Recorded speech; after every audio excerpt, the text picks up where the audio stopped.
kois, may tanggap yung kasamahan natin. Binuksan na niya no battery. Ang problema nito ay replacement yung LCD. Tapos ngayon, hindi nila ma-reset kasi replacement yung LCD. So, ang gagawin natin ngayon, i-reset natin sa original na LCD para matanggal natin ang Google account nito. Kasi hindi ito napipindot pagdating sa recovery. Tingnan natin, subukan ko, pakita ko sa inyo. Kaya umabot ko sa akin. Volume up down, volume up power pala, sorry. Pakita ko lang sa inyo yung yung problema talaga. Kasi meron itong itinatype para ma-reset mo. So ngayon, yun ang problema nila. Kaya dumating pa sa akin. May programmer sila dun, pero ang problema, pagdating dito, ayan na yung mga sinasabi ko. Hindi napipindot kung dito mo pipindutin sa mga volume ay power.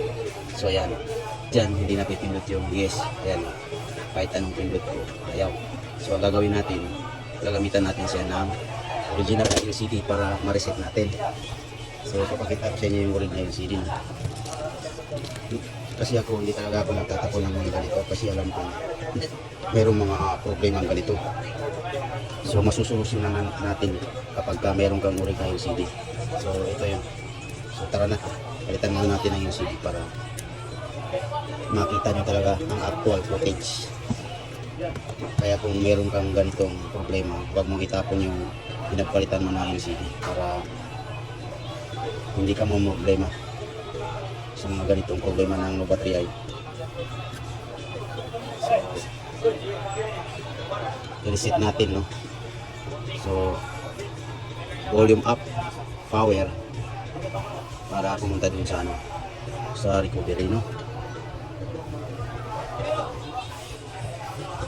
So, ayan, mapapansin nyo, nag-on na.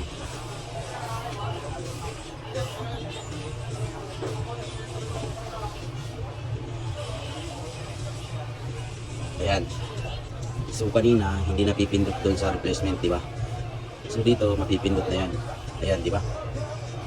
Kasi original yung LCD. So magta-type tayo ng yes diyan bago natin ma-reset. So lipat natin sa wipe factory data. So ayan. O, di ba? Na-reset na natin. Ganun lang. Kaya kung meron kayong pinagpapalitan ng ganitong LCD, huwag niyo itapon yung may mga nakikita pa, pumipindot pa. Para pagdating ng magre-reset ka or makakatanggap ka ng ganitong unit, hindi ka mahihirapan kung ikaw ay programmer. Kung programmer ka, kailangan mo to para sa iyong ginagawa. Sayang din, 500 din tong process ko nito. Pagkatapos nito, doon na tayo magte-test point. So antabayan na natin mga quiz na. So kung bago ka pa lang sa channel pala natin ay pwedeng mag-follow ka na rin para updated ka sa mga ganitong ginagawa natin. Lahat ng idea, mga quiz na nalalaman ko ay dito ko ay pinupost. So restart na tayo. So magpo-process na tayo dun sa dun sa Google account nito. So test point naman yun. Papakita ko rin sa inyo ang buong detalye para doon sa mga nanonood, hindi sila mabitin. Kaya medyo mahaba itong video na to. So inihingi ko lang na kung bago ka pa lang ay tapusin mo kung idea ang gusto mo. Marami kang matututunan dito mga boys. Kahit konti, matuto ka dito sa mga idea.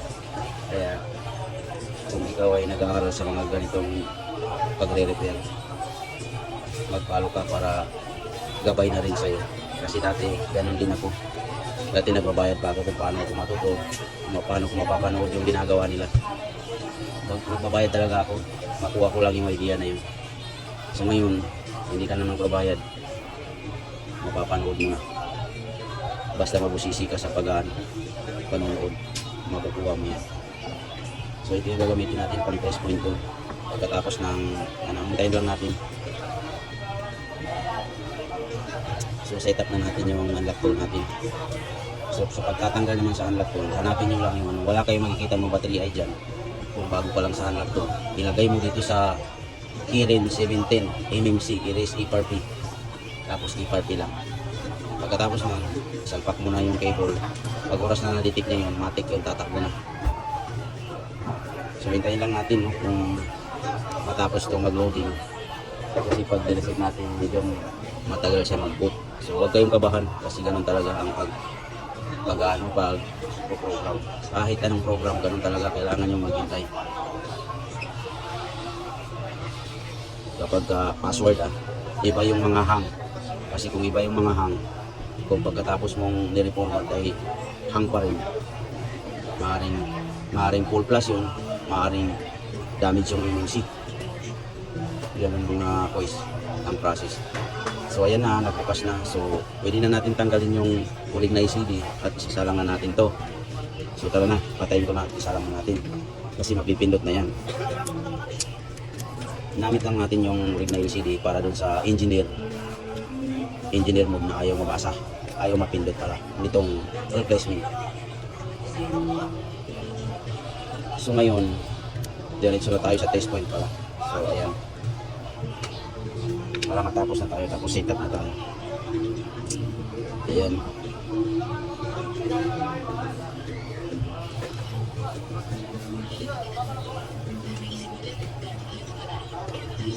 Pang ayaw pa.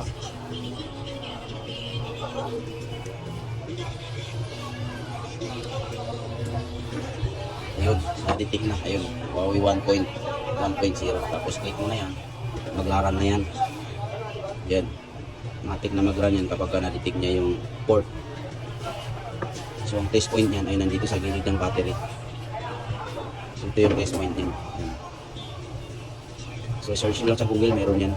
Doon sa mga baguhan natin, mga tick. Doon sa gustong matutunan.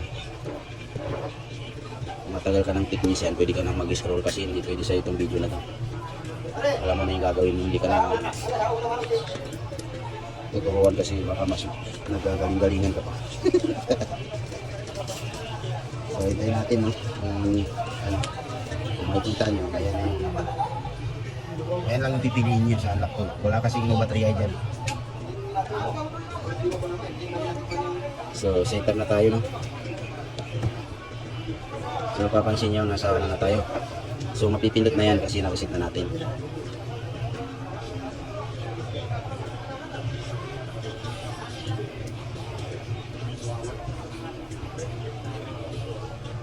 Matik kasi pag nireset mo, samahan mo na lang ng tanggal ng password. Automatic kasi yan na mayroon pag ano yan, may Google account yan.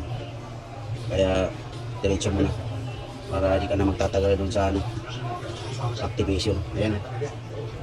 So ayun mga course, no, nakatapos naman tayo ng isang video. Sana nagustuhan nyo yung video at like and share lang.